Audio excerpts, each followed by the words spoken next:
Israel की police और Shin Bet यानी कि इजराइल की डोमेस्टिक सिक्योरिटी एजेंसी ने 9 अप्रैल 2026 को एक केस के डिटेल पब्लिक किए। एक केस जो सुनने में किसी स्पाई थ्रिलर जैसा लगता है, लेकिन है पूरी तरीके से रियल।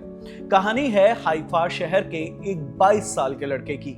नाम है आमी गायदरोव। इजराइल का ही नागरिक है और आरोप ये है कि इस लड़के ने ईरानी इंटेलिजेंस के लिए काम किया, बम बनाए, जासूसी की और सबसे बड़ी बात, ये सब इजराइल के पूर्व प्रधानमंत्री नफ्ताली बेनेट की हत्या की साजिश का हिस्सा था। अब सवाल ये है कि एक 22 साल का लड़का जो इजराइल में ही रहता है, वो ईरान के लिए क्यों काम करेगा और ईरान को नफ्ताली बेनेट से इतनी दुश्मनी क्यों है। पहले समझिए नफ्ताली बेनेट कौन है। नफ्ताली बेनेट इजराइल के 13वें प्राइम मिनिस्टर रहे हैं साल 2021 से 2022 तक। हाइफा में पैदा हुए, अमेरिकी मूल के ज्यूइश परिवार से आते हैं। पॉलिटिक्स से पहले टेक इंडस्ट्री में थे, साइबर सिक्योरिटी कंपनी बनाई, करोड़ों डॉलर में बेच दी, फिर पॉलिटिक्स में आ गए। इजरायली सेना के स्पेशल फोर्सेस में भी सर्व कर चुके हैं, डिफेंस मिनिस्टर भी रहे हैं और सबसे अहम बात, बेनेट हमेशा से ईरान के खिलाफ बेहद कड़ा रुख अपनाने वाले नेता रहे हैं। उन्होंने संयुक्त राष्ट्र में भी ईरान के न्यूक्लियर प्रोग्राम और स्टेट स्पॉन्सर्ड टेररिज्म के खिलाफ खुलकर बोला था। अप्रैल 2025 में उन्होंने एक नई पॉलिटिकल पार्टी भी रजिस्टर कराई है, यानी पॉलिटिक्स में वापसी की तैयारी है। तो ईरान के लिए बेनेट कोई सामान्य टारगेट नहीं है, ये एक ऐसा आदमी है जो उनकी सबसे बड़ी सिरदर्द बन सकता है। अब आते हैं आमी गायदरोव पर। इन्वेस्टिगेशन के मुताबिक गायदरोव ने अगस्त 2025 में अपनी मर्जी से पैसे कमाने के चक्कर में एक ईरानी ऑपरेटिव से ऑनलाइन संपर्क किया। शुरू में काम छोटे थे, फोटो खींचो, लोकेशन भेजो, सड़क पर कुछ डॉक्यूमेंट करो। ये एक पैटर्न है जो ईरानी इंटेलिजेंस बार बार इस्तेमाल करती है। पहले छोटे छोटे काम दो, पैसे दो, भरोसा बनाओ, फिर धीरे से बड़ा बड़ा काम देते जाओ। और इस केस में भी यही देखने को मिला है। कुछ महीने पहले गायदरोव को हाइफा शहर में एक अपार्टमेंट किराए पर लेने को कहा गया। यह अपार्टमेंट एक तरह से मेकशिफ्ट लैब बन गया, जहां इस लड़के ने एक्सप्लोजिव बनाने शुरू किए।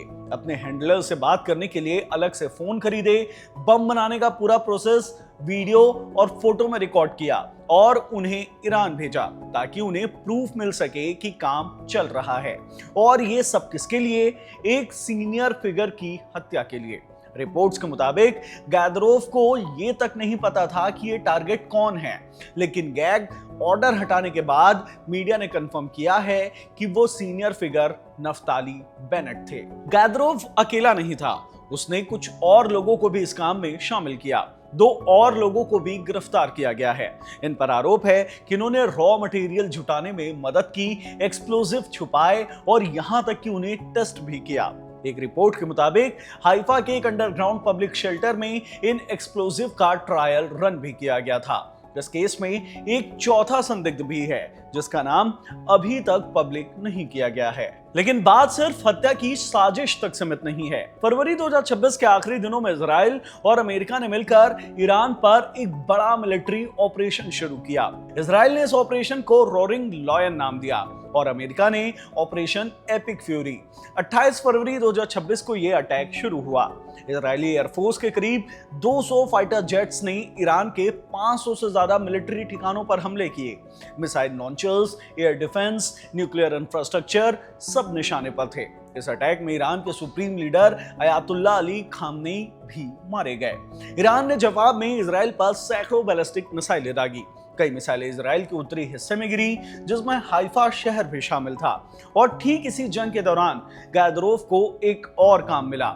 ईरानी हैंडलर्स ने उसे कहा कि हाइफा पोर्ट की फोटो खींचो, नॉर्दर्न इजराइल में जहां जहां मिसाइलें गिरी हैं उनकी इंपैक्ट साइट डॉक्यूमेंट करो और हाइफा पोर्ट के सामने कोई ऐसी प्रॉपर्टी ढूंढो जहां से पोर्ट साफ दिखाई देता हो, ताकि वहां सर्विलेंस कैमरा लगाया जा सके। यानी कि यह आदमी जंग के बीच अपने ही देश के खिलाफ दुश्मन के लिए इंटेलिजेंस इकट्ठा कर रहा था। इन सब कामों के बदले गायदरोव को 70 से 80 हजार इजरायली शेकल्स मिले थे, जो करीब 16 से 18 लाख रुपए होते हैं।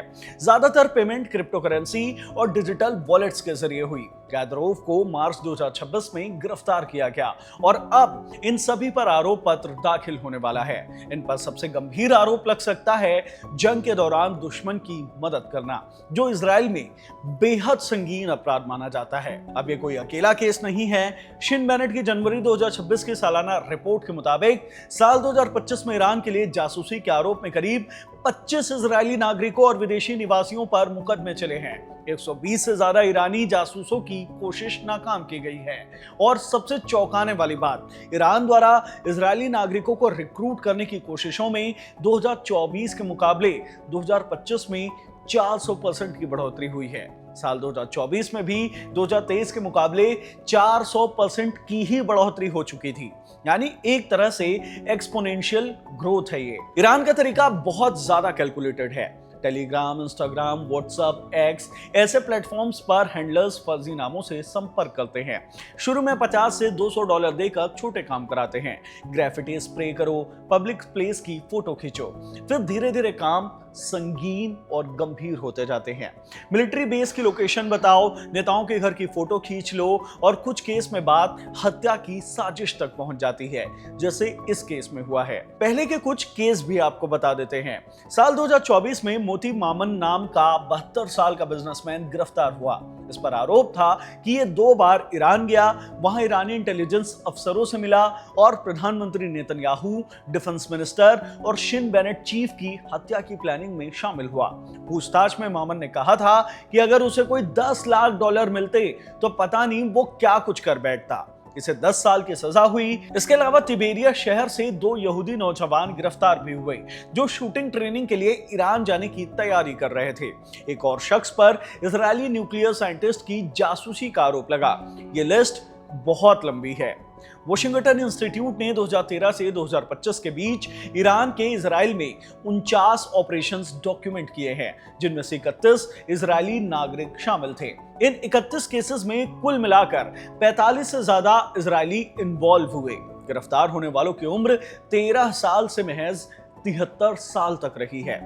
आधे से ज्यादा टीनेज या 20s में थे। तो बड़ी तस्वीर ये है कि ईरान ने इजराइल के अंदर एक तरह का शैडो नेटवर्क बनाने की कोशिश की है। ये जासूसी का पारंपरिक तरीका नहीं है, जहां ट्रेंड एजेंट्स भेजे जाते हैं। ये एक नया मॉडल है जिसमें सोशल मीडिया और क्रिप्टो करेंसी का इस्तेमाल करके आम नागरिकों को, अक्सर ऐसे लोगों को जो पैसे की तंगी में हैं या समाज के हाशिए पर खड़े हैं, उन्हें रिक्रूट किया जाता है। गैदरोव का केस इसलिए अलग है क्योंकि ये एक रेयर केस है, जहां बात सिर्फ जासूसी या तोड़फोड़ तक नहीं रुकी, बल्कि एक्सप्लोसिव बनाने और हत्या की प्लानिंग तक पहुंच गई। और ये सब उस वक्त हुआ जब इजराइल और ईरान के बीच सीधी जंग चल रही थी। यानी ये जंग सिर्फ मिसाइलों और फाइटर जेट से नहीं लड़ी जा रही थी, ये जंग इजराइल की अपनी गलियों में भी लड़ी जा रही थी, ऐसे लोगों के जरिए जो वहीं रहते हैं, वहीं के नागरिक हैं। इस वीडियो में इतना ही। इसे लिखा था हमारे साथी कमल ने, रिकॉर्ड किया है अरशाद ने। धन्यवाद।